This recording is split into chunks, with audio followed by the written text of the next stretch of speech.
Hello viewers, আশা করি সবাই ভালো আছেন। প্রথম পর্বে আমরা দেখেছিলাম ভিডিও এডিট করার জন্য কিভাবে একটি সম্পূর্ণ ফোল্ডার ম্যানেজমেন্ট করব এবং প্রিমিয়ার প্রো ওপেন করে কিভাবে একটি প্রজেক্ট তৈরি করব। প্রথম পর্বের ভিডিওটি যারা মিস করেছেন তারা উপরের আই বাটনে অথবা ভিডিও ডেসক্রিপশনে দেওয়া লিঙ্কে ক্লিক করে এখনই দেখে নিন। আজকে আমরা দেখব কিভাবে একটি সিকোয়েন্স তৈরি করতে হয় এবং অডিও, ভিডিও, ইমেজ কিভাবে প্রিমিয়ার প্রোতে ইম্পোর্ট করতে হয়। তো চলুন কথা না বাড়িয়ে শুরু করছি ইন্ট্রোর পর।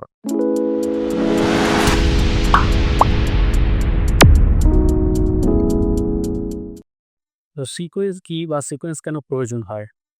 সিকোয়েন্সের বাংলা অর্থ হচ্ছে ক্রম বা ক্রমানুযায়ী, অর্থাৎ পর্যায়ক্রমে সাজানো। সো অ্যাডোবি প্রিমিয়ার প্রোর ক্ষেত্রে আমরা যখন কোনো একটি ভিডিও এডিট করব, তখন অবশ্যই বিভিন্ন ক্লিপ পরপর পর্যায়ক্রমে সাজাবো।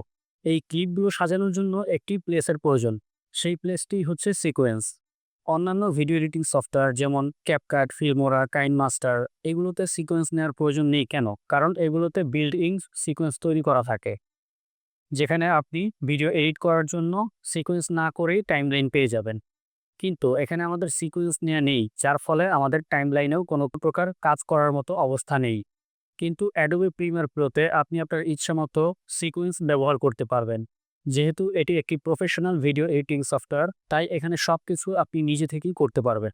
ওকে, তাহলে সিকোয়েন্স নেওয়ার জন্য আমরা প্রথমেই চলে যাব প্রজেক্টের এই বক্সটাতে। এইখানে নিচের এই আইকনটা দেখতে পারবেন, নিউ আইটেম। নিউ আইটেমে ক্লিক করে উপরেই দেখতে পারবেন সিকোয়েন্স। সিকোয়েন্সে ক্লিক করবেন।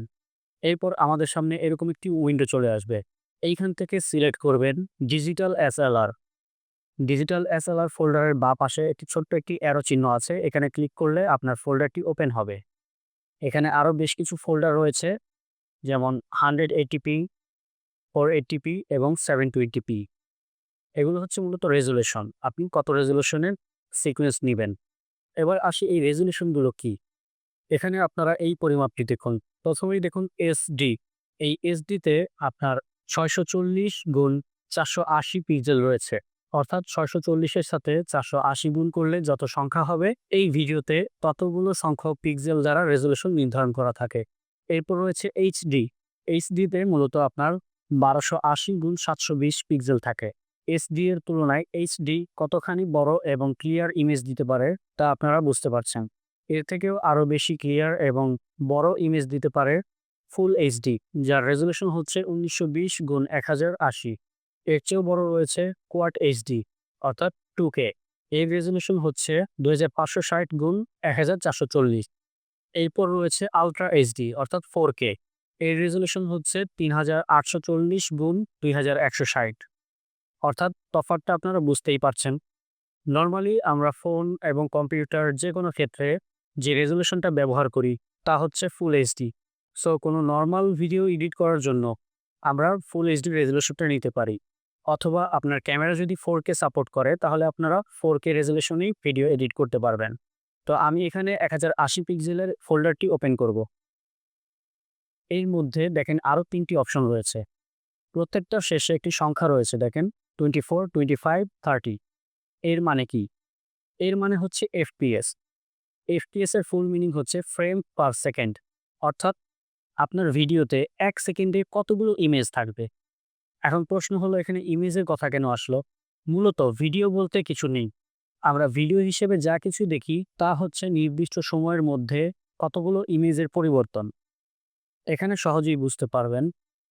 ধরুন একটি ভিডিওতে দেখাচ্ছে একটি বিল্ডিং ডান পাশ থেকে বাম পাশে মুভ করছে এবং আপনি যেই ক্যামেরা দিয়ে ভিডিও করছেন সেই ক্যামেরার ফ্রেম রেট হচ্ছে 6 এফপিএস। অর্থাৎ আপনার ক্যামেরাটি প্রতি সেকেন্ডে 6টি করে ইমেজ নিবে। এই 6টি স্টিল ইমেজ যখন 1 সেকেন্ডের মধ্যে একটার পর একটা চেঞ্জ করা হবে, তখন আপনার মনে হবে বিল্ডিংটি এই পাশ থেকে ওই পাশে মুভ করছে। কিন্তু এই সব কিছুই হচ্ছে আমাদের চোখের ইলিউশন।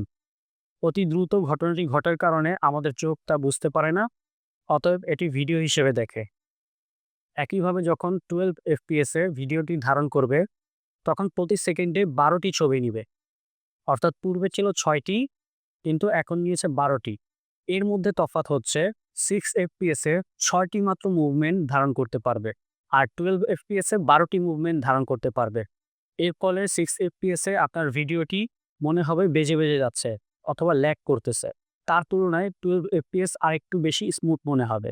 একইভাবে যখন আপনার ওই ভিডিওটি 30 এফপিএস এর ভিডিও করা হবে, তখন সেটি আরো স্মুথ মনে হবে।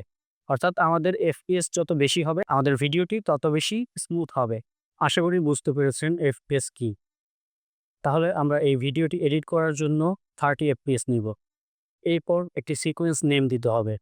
তো এখানে আপনারা আপনাদের মতো একটি নাম দিয়ে দিবেন। তো আমি কোনো নাম দিচ্ছি না, সিকোয়েন্স 1 এটাই থাকুক। ওকে। সিকোয়েন্সটি তৈরি করার সাথে সাথেই দেখবেন আমাদের টাইমলাইনের অপশনগুলো চালু হয়ে গেছে। সেই সাথে এখানে একটি স্ক্রিন চলে এসেছে, যেখানে টাইমলাইনে আমরা যে কাজগুলো করব তার আউটপুটগুলো এখানে দেখতে পারবো। এখন আমরা দেখব কিভাবে আমরা কোনো ফাইল ইম্পোর্ট করব। কয়েকভাবেই আমরা এই কাজটি করতে পারি। তো প্রথমেই আমরা ফাইল থেকে ইম্পোর্ট অপশনে ক্লিক করব। এরপর আমাদের ভিডিওগুলো যেখানে রয়েছে সেই ফোল্ডারে যাব। আমি ভিডিওটি রেখেছিলাম ভিডিও এডিটিং ফোল্ডারের মধ্যে, আমার ভিডিও এডিটিং ক্লাস 1 এর ভিডিও ফোল্ডারে। তো এই ভিডিওটি আমি এখানে ইম্পোর্ট করব। এখন জাস্ট ক্লিক করে ওপেনে ক্লিক করে দিব। ভিডিওটি ইম্পোর্ট হয়ে গেছে। এরপরে আরও একটি মাধ্যম হচ্ছে, আপনারা এই যে ফাঁকা জায়গাটা দেখতেছেন, এখানে ডাবল ক্লিক করলে ঠিক সেমভাবে ফোল্ডারের অপশনটা চলে আসবে। আপনারা আপনার ফোল্ডার থেকে ভিডিওটি সিলেক্ট করে ওপেন করে দিবেন। দেন 3 নম্বর অপশন হচ্ছে শর্টকাট। শর্টকাটটি হচ্ছে কন্ট্রোল+I একসাথে চাপ দিলে আপনার এই সেম উইন্ডোটি আবার ওপেন হবে। তো এখান থেকে আপনি ভিডিওটি ইম্পোর্ট করতে পারবেন। ঠিক একইভাবে ভিডিও, অডিও যেটার প্রয়োজন আপনারা এইভাবে ইম্পোর্ট করতে পারবেন। এবার ভিডিও তো ইম্পোর্ট করলাম, কিন্তু আমাদের টাইমলাইনে কিভাবে নিব? টাইমলাইনে নেওয়ার আগে আমার প্রয়োজন হতে পারে ভিডিওটি আগে ভালো করে দেখার। ভিডিওটি প্রিভিউ করতে হলে জাস্ট ডাবল ক্লিক করে দিবেন। তো এখানে আপনার প্রিভিউ অপশনটি চলে আসবে। রুলারটিকে একদম প্রথমে নিয়ে প্লে বাটনে চাপ দিয়ে দিব।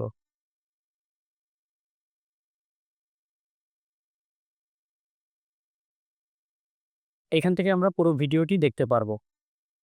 এছাড়াও এখান থেকে যদি আমরা কোনো অংশ কেটে দিতে চাই, তাহলে সেই অংশে গিয়ে আমরা এই মার্ক ইন অপশনে ক্লিক করে দিব। এরপর এখান থেকে আমি কতটুকু রাখতে চাই, সেই প্রান্তে গিয়ে মার্ক আউট অপশনে ক্লিক করে দিব। এখন যদি আমি ভিডিওটিকে টান দিয়ে টাইমলাইনের মধ্যে নিয়ে আসি, তাহলে আমার ঠিক ওই অংশটি টাইমলাইনের মধ্যে চলে আসবে। অথবা আপনি পুরো ভিডিওটি নিতে চাইলে এখান থেকে টেনে আপনি টাইমলাইনে নিয়ে যেতে পারবেন। তাহলে আপনার পুরো ভিডিওটি এখানে চলে আসবে। আমার চাইলে এখান থেকেও আবার এটিকে কেটে বিভিন্ন অংশ বাদ দিতে পারবো। টাইমলাইনের ঠিক এই জায়গাটাতে আপনারা টাইম স্কেল দেখতে পারবেন। এই লম্বা যে কার্সরটি আছে, এটির মাধ্যমে আমরা কোন ফ্রেমে বা কত সেকেন্ড বা কত মিনিটে আছি সেটি আমরা দেখতে পারবো। এখান থেকে আমরা ভিডিওটি প্লে এবং পজ করতে পারবো। দেন এখান থেকে আমরা টাইমলাইনটি জুম ইন এবং জুম আউট করতে পারবো। এর জন্য এই গোল যে পয়েন্ট আছে, এটাকে ধরে আমি যদি বাড়াই তাহলে এটি জুম আউট হবে, এবং যদি আমি কমাই তাহলে এটি জুম ইন হবে। তো আমাদের এডিটিংয়ের ক্ষেত্রে এটি অনেক ব্যবহার হবে। এর সাহায্যে ছোট ছোট জায়গাগুলো খুব ইজিলি আপনি এডিট করতে পারবেন। এখন একটা বিষয় লক্ষ্য করুন, আমরা শুধু ভিডিওটি টাইমলাইনে নিয়ে এসেছি, কিন্তু এখানে দেখুন 2টি লেয়ার তৈরি হয়েছে। উপরেরটি ভিডিওর লেয়ার এবং নিচেরটি হচ্ছে অডিওর লেয়ার। এখানে উপরে যতগুলো লেয়ার আছে সবগুলো হচ্ছে ভিডিও, পিকচার এবং বিভিন্ন গ্রাফিক্যাল কাজের জন্য ইউজ করা যাবে। আর নিচের লেয়ারগুলো অডিওর জন্য ইউজ করা যাবে। আমরা যে ভিডিওগুলো নিব সেই ভিডিওতে যদি কোনো অডিও থাকে, তাহলে আমাদের এখানে ভিডিও এবং অডিও 2টা ভাগে বিভক্ত হয়ে আসবে। এইখান থেকে আমরা হাইড আনহাইড করতে পারবো, এবং এখানে এম এ চাপ দিলে আমাদের অডিওগুলো মিউট হবে। আমি যেই লেয়ারের অডিও মিউট করতে চাই সেই লেয়ারটা মিউট করতে পারবো।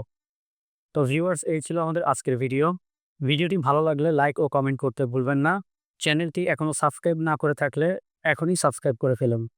দেখা হবে তৃতীয় পর্বে। সে পর্যন্ত সবাই ভালো থাকবেন, সুস্থ থাকবেন। আল্লাহ হাফেজ।